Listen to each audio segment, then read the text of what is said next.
What's up, my fellow scruffy looking nerf herders, and welcome to the Carbonite Chat. We're going to be talking about the last little bit of the Titan battle and then the Wakanda battle to end this kind of breakdown of the Infinity Wars, Avengers Infinity Wars. Now, I last ended discussing how Quill, kind of how he made the mistake and how I think it could have been adjusted and fixed a little bit. That's in the last video that I did. Right after that, it cuts back to Wakanda, and you have kind of some little quick cuts here. And it's kind of a bit of a break and ease up here of the suspense tension kind of going on. I'm not a big fan of how that's done here, but whatever. I kind of mentioned in the prior video, you've got first you see Vision and a little hint of Scarlet Witch, which again is just such a small amount of time with them. There's no real building up of the connection any further than what we saw way back at the beginning of the movie almost an hour ago. Yet in just a second, it's going to be one of the most emotional parts of the movie, and it's kind of lost a little bit because all that time was wasted in between. But I'll discuss that much further again in prior videos, so I won't harp on it too much here. Then you have, like I mentioned in the last video, the humor where it goes to Rocket making, Rocket makes jokes. And okay, that's fine. You had the nice little moment where he's being spun around by, I almost said Woody, Bucky. And it was a nice little kind of harping back to the original Guardians of the Galaxy with him and Groot. But then it goes into some humor, like, okay, well, that's Rocket. But then it goes right after that to here comes Thor making jokes. Oh, you grew a beard out. And then it goes to like, oh, here's Groot. And then there's jokes with Groot. And then it's like, oh, and here's Captain America. And it's like, hold on a minute. Weren't y'all just in a battle with an endless number of space dogs that are just endlessly attacking you? And there's this relentless kind of battle y'all are in? But you have humor and jokes, and in a second, Vision's going to be falling to the ground, and no one can quite get to him. Thor can't get to him. It takes Captain America a while to get to him. Groot can't get to him. But y'all got time to make jokes. And this is where it's like, that kind of Marvel humor that gets on my nerves a little bit. I mentioned earlier the Quill thing, just where it's in the scene, it's in the moment. Then that's fine. It's just, but they're both just standing here in the middle of this huge battle, not doing anything. Making jokes, talking back and forth. It bothers me a little bit. But the next thing that kind of comes up is obviously Scarlet Witch moves down. And it was a plan by them to be able to open it up where they could go into attack Vision. And then we have the pause to make sure that everyone remembers that there is women in this movie. It was just fine. The scene was fine. I enjoyed the moment or whatever. That's what it really felt like to me. It was like, pause, look, we have girls in this. Please remember that. Don't say that this is all men, because we have all of our female characters in this one moment. We're going to take a break and show them fighting each other. And again, it was cool. But that's what it felt like to me. I was like, time out. We've got girls, watch. It was humorous to me the way that kind of all played itself out. But then you have Bruce Banner heading out to go and try to rescue Vision. And I liked what they ended up doing with them here. They paid off towards the end what they set up at the beginning. And again, I think what they set up at the opening and paid off in the end was great. It was kind of how they got kind of muddled up in the middle with so many storylines and not being able to keep them all at the top. Some of them sank down a little bit. I think Bruce's is one of the better ones because it's always set to a type of humor that works. It fits. It's improving the story. And because it's always in these tense moments, his humor that fits with the story is more recognizable, because whenever you put humor in the time frame of something suspenseful, then it takes you out of it, and thus you remember it more likely. It's like if you're eating, handfuls of popcorns at the movie, and then all of a sudden you got a handful of M&Ms, you're going to remember the time you ate the M&Ms by accident when you were eating your bucket of popcorn. That's just how it works. So his works a lot better, even though he's cut out from some of the movie in the second act as well. But it shows, we always see the Hulk, and the Hulk obviously is the strong side. But it was nice to see in a fight, getting to see Bruce Banner have to use his brain to defeat an enemy. And I really like that. It paid off at the end. Hulk never came back. You keep thinking he's going to come back, but he doesn't. And that's a nice little kind of subversion of expectation. Ryan Johnson, are you listening? Nice subversion of expectation. Not a stupid, terrible one. Enough about kind of that one. And then we go and Captain finally shows up. And so he's going fighting. He brings back up yet again, we don't trade lives. And we have that with him and Vision, where Vision saves him and says, we don't trade lives. And it's this kind of clash between the ideals of Captain America and the Avengers and then Thanos. And where ultimately Thanos is willing to trade lives to save the galaxy. And Captain America's not, and he will not, no matter what. He'll die himself if he has to, but he won't trade lives. Then we cut to Thanos fighting Doctor Strange. Now this is both a brilliant cut thought-wise because of what it's going to pay off in the end, and then also a brilliant fight scene. I love the fight scene between Doctor Strange and Thanos. Doctor Strange was visually amazing, the movie, but to see him fighting Thanos is just so much better. The ending was funny, clever, humorous, blah, blah, blah for Doctor Strange, but it was so much more enjoyable to see this back and forth fight between him and Thanos. And I really enjoyed it. Does it take long? You're not sitting on it for a long period of time. But for me, I really enjoyed it. He then stops Doctor Strange, of course, and then comes the Tony Stark fight.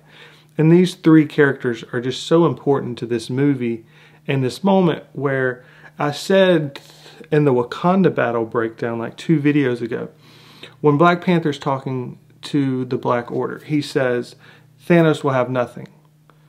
And of course, at the very end of the movie, when he's talking to Gamora, she goes, what did you have to give up? He says everything. So he gives up everything.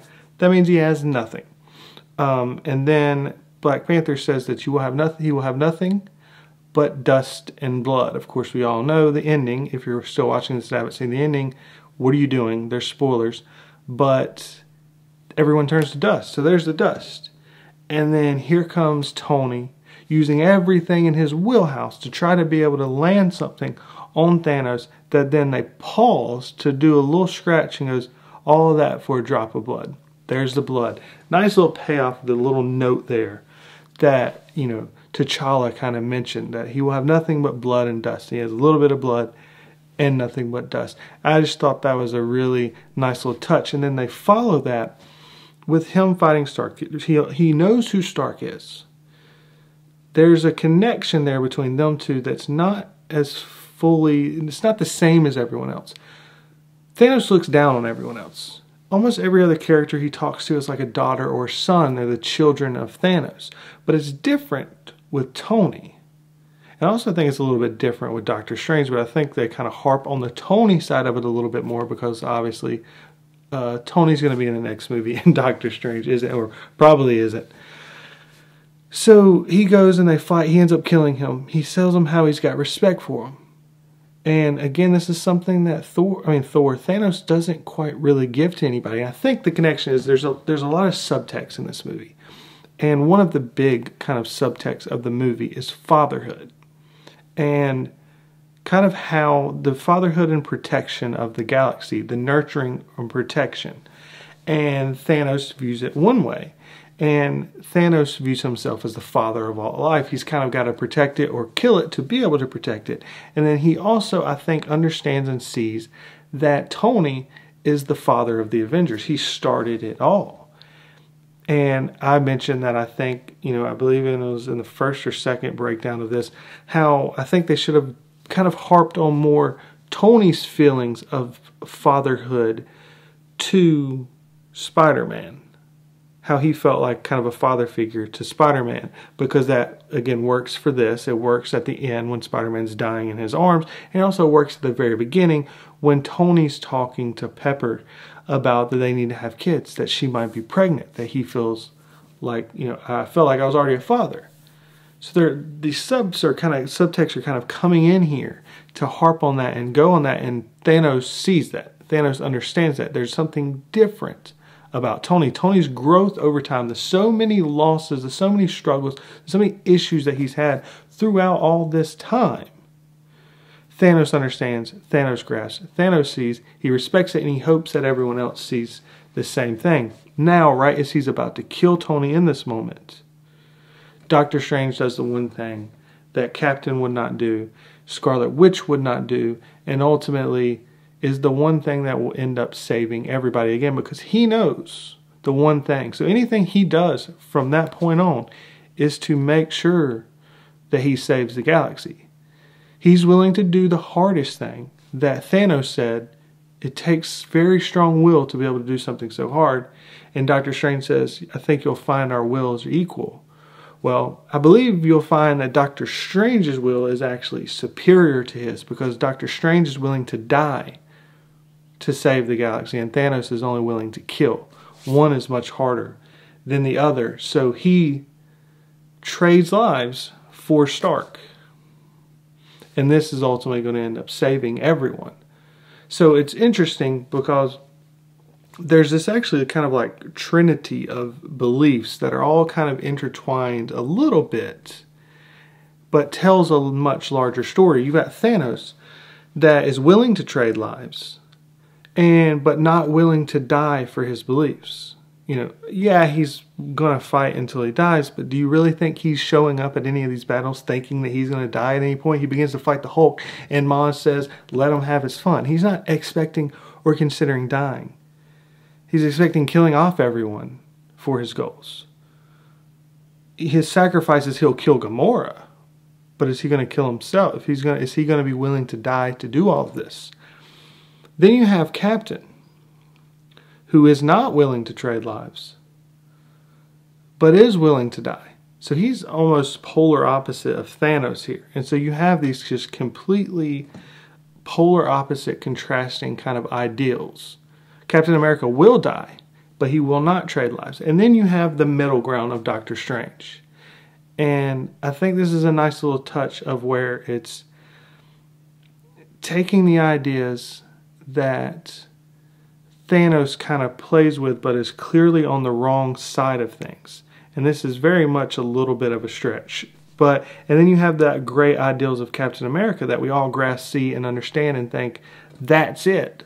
But Doctor Strange kind of finds that middle ground where he is willing to trade lives, but not for trillions of people. He's willing to trade his own. So he combines the trading of life with Captain America. And yes, you can say Captain America would have traded his life as well, as they mentioned that Captain America would die for it. But I think the constant harping on we don't trade lives, we don't trade lives, we don't trade lives is trying to really kind of push that idea of right here, it's so clearly trading of lives between Stark and Doctor Strange.